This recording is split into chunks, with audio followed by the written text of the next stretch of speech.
Oke. Selamat pagi Inteners, selamat pagi Bapak Ibu dimanapun berada. Selamat pagi. Terima kasih sudah mengikuti webinar Inspirasi Bisnis Intani yang kita selalu hadir setiap hari Rabu pukul 9 sampai dengan 11.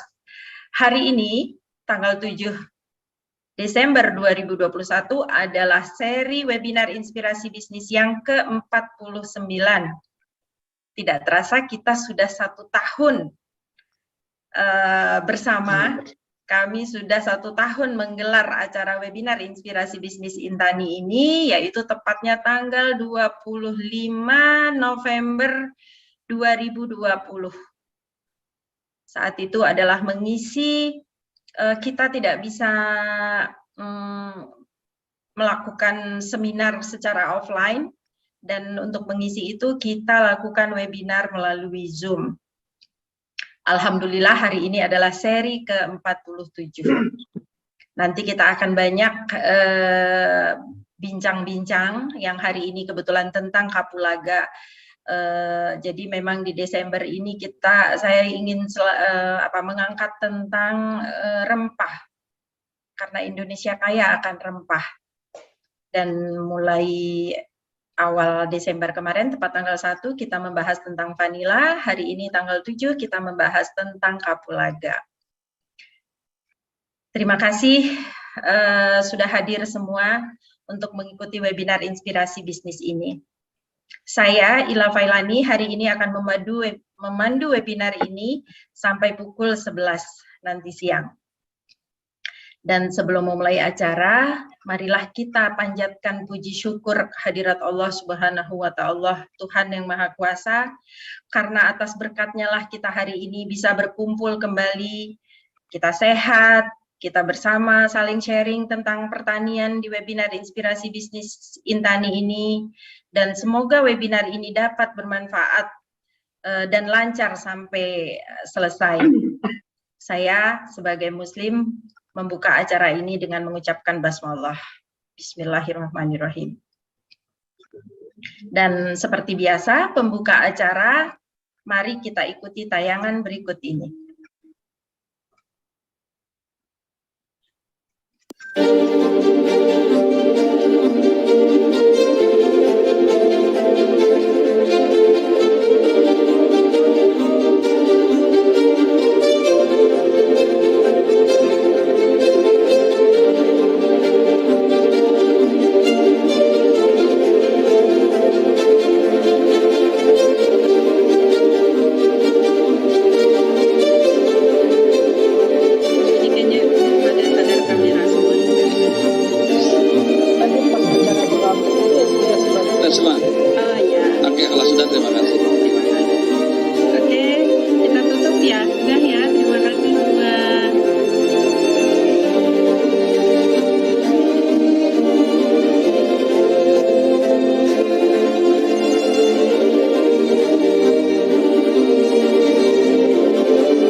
Iya.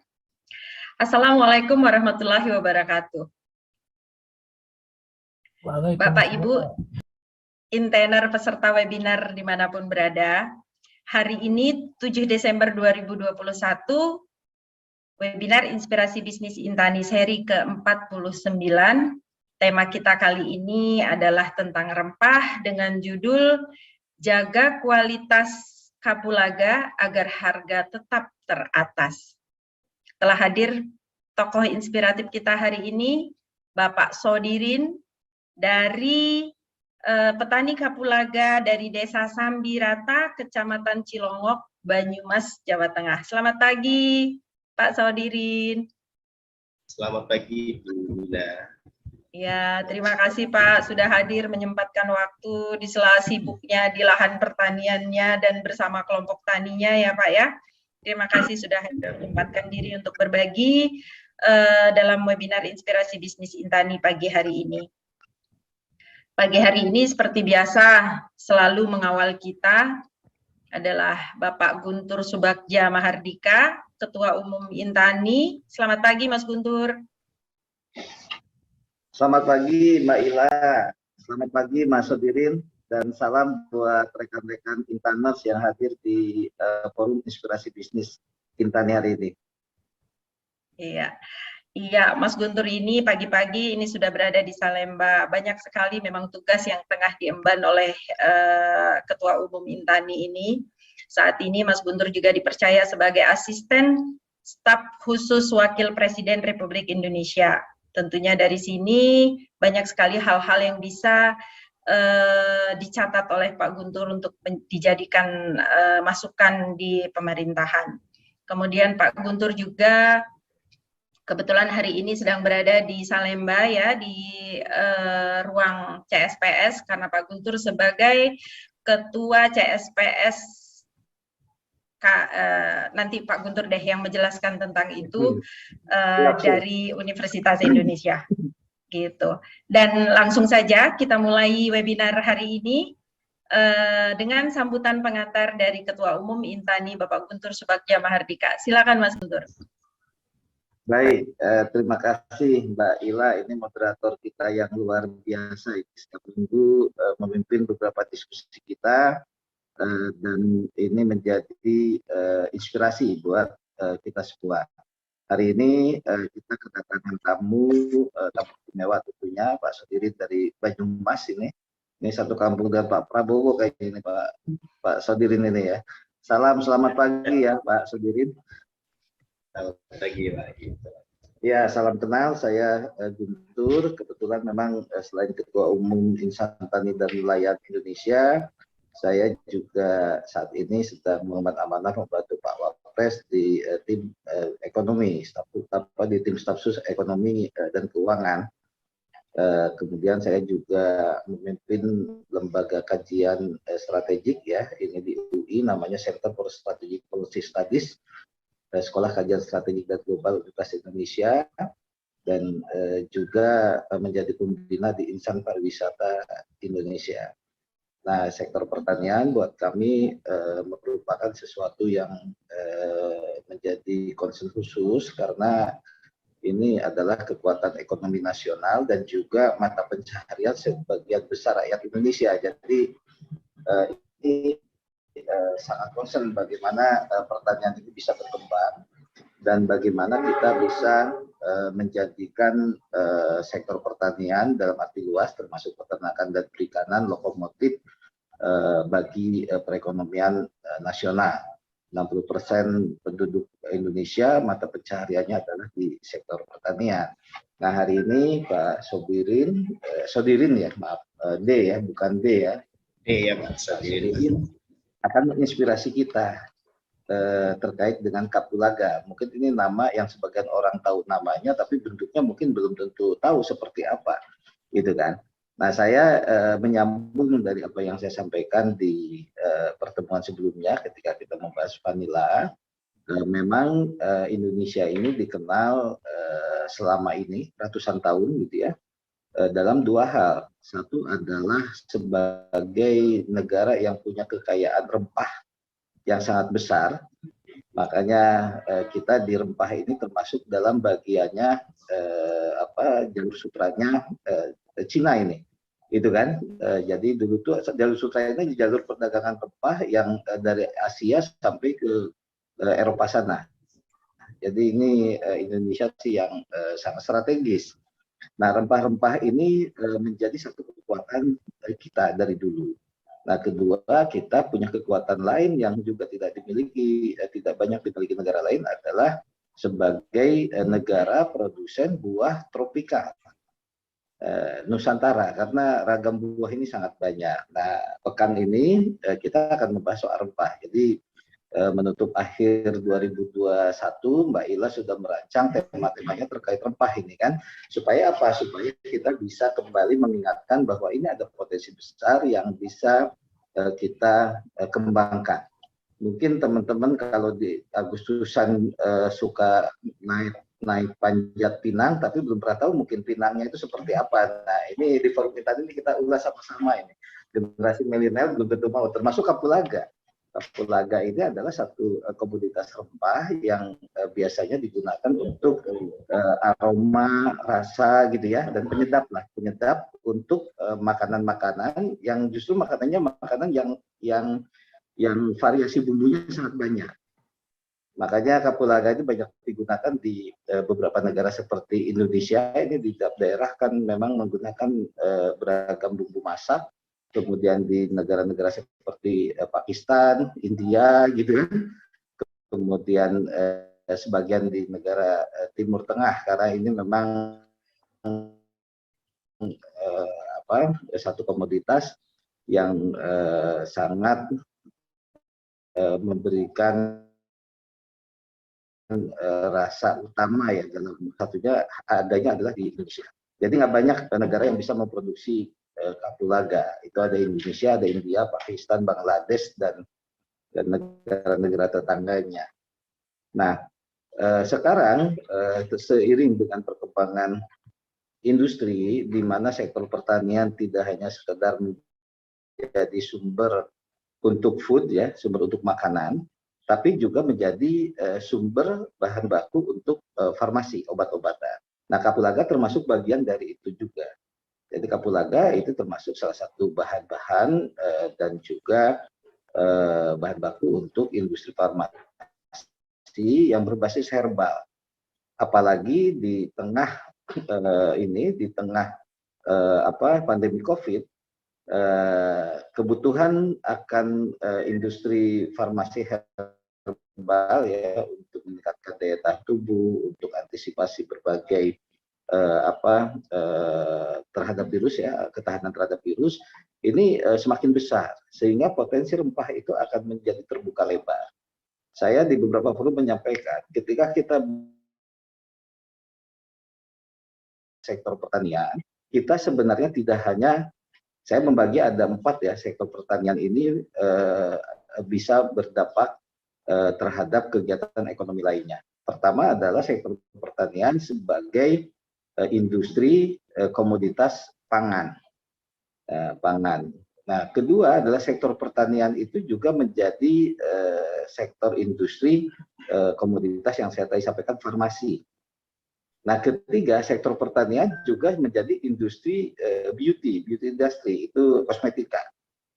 Dan yang keempat, sektor pertanian juga menjadi agroindustri, agrowisata ya. Ini yang sangat menarik. Setidaknya 4 hal ini ketika kita mengembangkan sektor pertanian, 4 hal ini bisa menciptakan sektor-sektor usaha baru dan mencetak lapangan kerja baru, sehingga masyarakat di sekitar atau dalam satu rantai pasok ya, atau dalam value chain sektor pertanian ini bisa terserap dan bisa memberikan kesempatan usaha bekerja dan penghasilan yang baru yang potensinya sangat besar.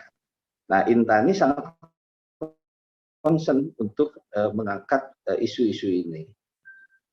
Kita banyak produsen perusahaan herbal baik yang jamu ataupun yang sudah berskala farmaka ya, terstandarisasi cukup bagus ya dalam aspek standarisasi bahan obat kesehatan, tapi sebagian besar bahan bakunya juga impor. Nah, ini tantangan kita, itu kan. Nah, kenapa mereka impor? Nah, sebenarnya bukan mereka nggak mau mengambil dari produk-produk lokal, tetapi mereka sebagian besar industri ini banyak kekhawatirannya dan punya banyak pengalaman adalah tidak sustainability supply-nya tidak bisa terjamin. Jadi keberlanjutan supply. Jadi kita ini kalau misalnya minta kapulaga misalnya dikirim tiap bulan 1 kontainer atau 1 gitu, belum tentu para petani kita ini belum mensuplai secara rutin, gitu kan, dengan standar yang ini. Nah, ini di sini tantangannya. Sementara kalau impor, industri-industri sudah pasti dia akan mendapat kiriman secara rutin sehingga pabriknya bisa terus berkembang. Nah, saya melihat ini satu peluang, satu opportunity yang harus kita kembangkan. Bagaimana industri yang ada di kita ini mengoptimalkan betul potensi sumber-sumber bahan bakunya dari dalam negeri. Apalagi di tengah pandemi COVID, kita paham betul bagaimana logistik sangat terganggu, jalur-jalur distribusi terhambat, sehingga biaya-biaya untuk impor itu jauh lebih mahal ketimbang kita mengoptimalkan potensi-potensi nasionalnya. Bahkan banyak negara yang menahan barangnya tidak diekspor, seperti pangan, karena untuk antisipasi kepentingan negara.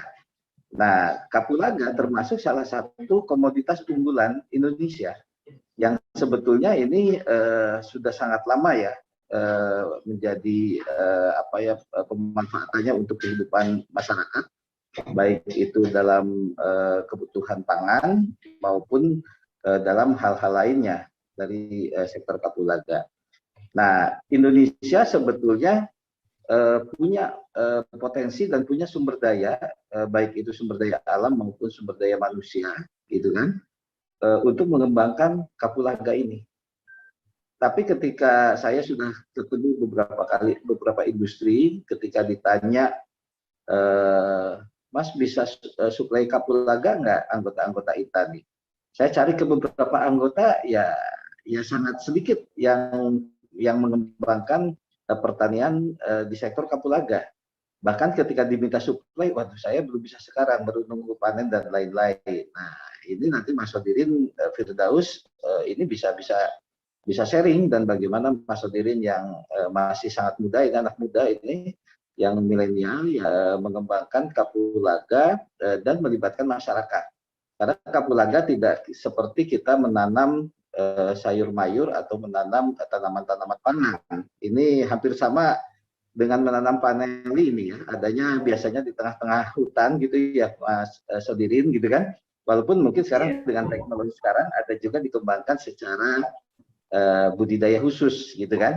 Karena di situ biasanya kapulaga ini butuh juga naungan gitu kan, dan juga perlu kombinasi dengan tanaman-tanaman yang saling berkecocokan lah gitu. Nah, semua tanaman yang bisa bersahabat dengan kapulaga ini. Jadi ada ininya, mungkin kayak mahoni, kayak apa, itu termasuk ya sobat akrabnya itu kapulaga gitu kan.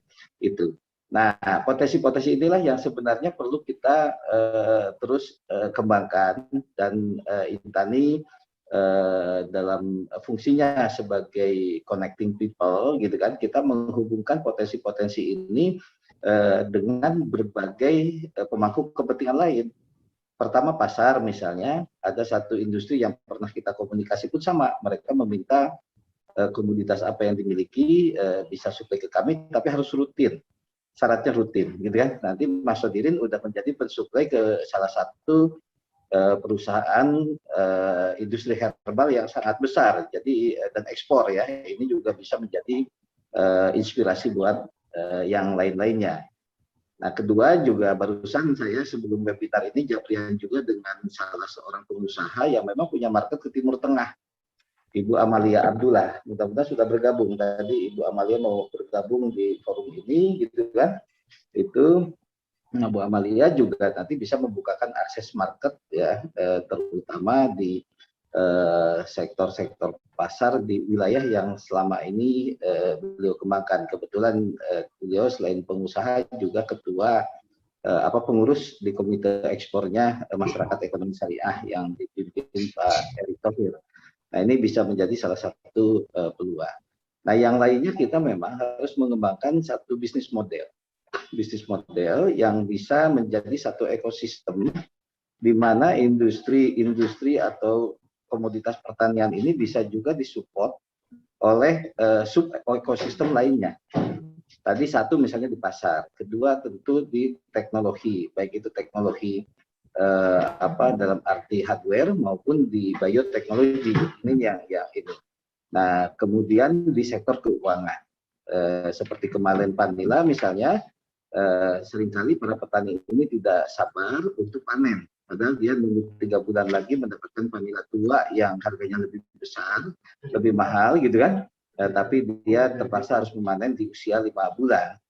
Mungkin di kapulaga juga ada hal yang bisa dikembangkan. Nah, yang berikutnya adalah di proses industri pengolahan. Nah, ini juga bisa menjadi salah satu ekosistem yang harus kita jaring sampai ke hilir, gitu kan? Di situ ada distribusi, ada logistik, ada storage, ada gudang, ada macam-macam sampai ke tangan konsumen atau industri.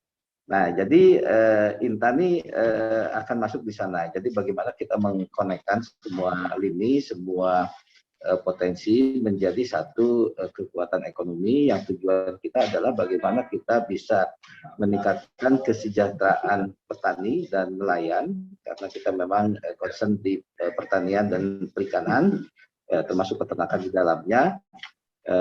Dan di sisi lain juga kita membangun bersama-sama dengan para petani dan masyarakat, kita membangun bagaimana kita membangun kemandirian ekonomi nasional, dan kemandirian ekonomi itu harus dibangun oleh sumber daya dan potensi-potensi yang dimiliki di dalam negeri. Jadi bukan karena kita tergantung pada sumber-sumber bahan baku impor. Dengan kemampuan kita menyediakan bahan baku dari dalam negeri, dan kita kembangkan industri hilirnya, tentu ini menjadi satu kekuatan ekonomi nasional yang cukup besar.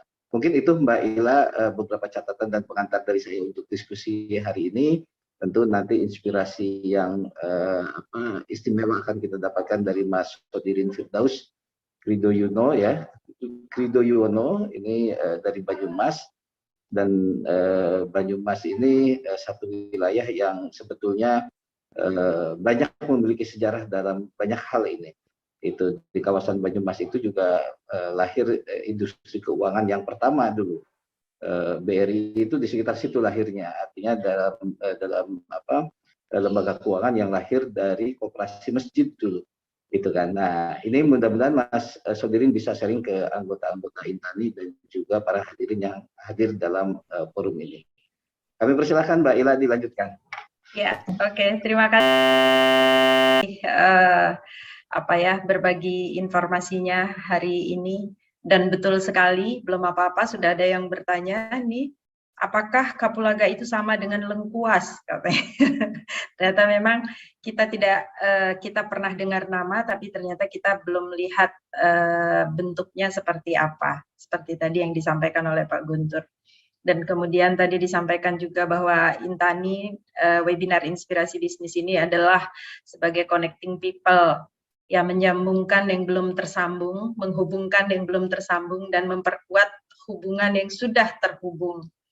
Mudah-mudahan ini bisa bermanfaat.